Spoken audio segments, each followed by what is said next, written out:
back is to the wall. It's no secret I've had a lot of walls in my life. The wall of the projects, the wall of hunger, the wall of homelessness. I've had to go up against academic doubters, bullies, and athletic competitors. My life has had a lot of highs too. A family of my own, a college education, a first-round draft pick, a Super Bowl victory, and a second appearance in the big game. But even after all these successes, I found myself in hard times again. The struggles I've faced these last few years, job loss, and battles with mental health, haven't really been shared with the public. This book was 2 years in the making. As I've worked through it, I've also been working through my challenges, making a list of what I call back against the wall principles. I've stayed committed to them. So now, like a playbook, I can share them with you when it's 4th and 1 in your own life and you need some encouragement. Many of you are right there now. You're reaching behind and feeling nothing but a slab of concrete. My hope is that just picking up this book is the first step away from your wall. Before I can share those lessons with you, I must first bring you up to date on my life. I was only just entering the NFL when I left you last.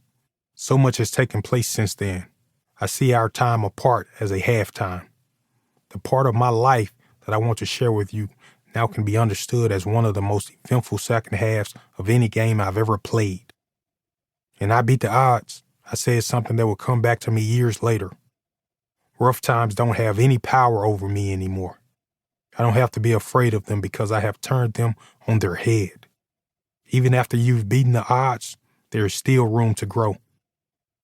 I had no idea what rough times awaited me in the 12 years that followed. How my words would fall like a prophecy. The credits might have rolled at the end of my so-called movie, but that is far from the end of my story. Part 1. Second half. 1. Big Oak and the Big Dream. Recently, I was invited to speak to the kids and the parents at a Christian home for abused and abandoned children, called the Big Oak Ranch. Even after all these years, I still get a little nervous before a gathering where the main event is me.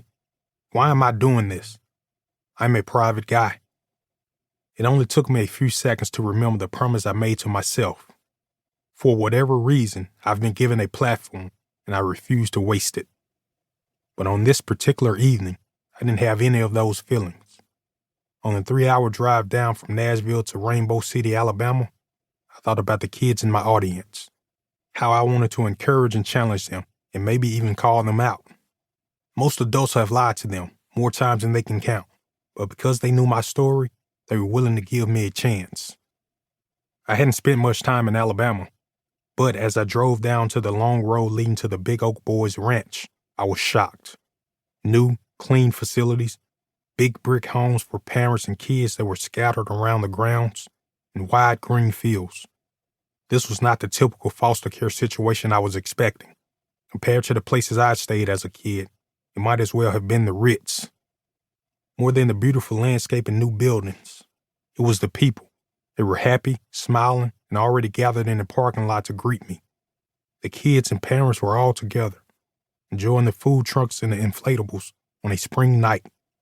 There were several big top tents with tables underneath, and all of it, I was told, was in honor of Michael Oher night. No pressure, right? It only took me a few minutes with those kids to realize there was really no pressure at all. I'm not usually comfortable with this kind of attention, but I get these kids. We understand each other. There's a bond you can't put words around, evidenced by the line that suddenly formed out of nowhere. Some kids wanted me to sign random pieces of notebook paper.